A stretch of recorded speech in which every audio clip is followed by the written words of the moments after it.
What's the meaning of comprehensive?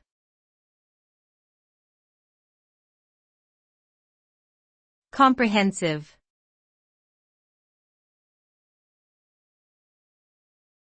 Comprehensive.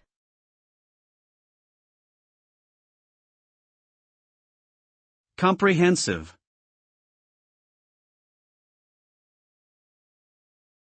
Comprehensive.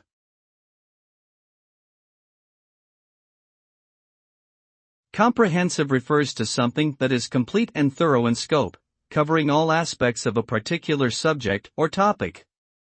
A comprehensive approach or analysis involves examining all relevant factors, considering multiple perspectives, and taking into account a variety of different sources of information.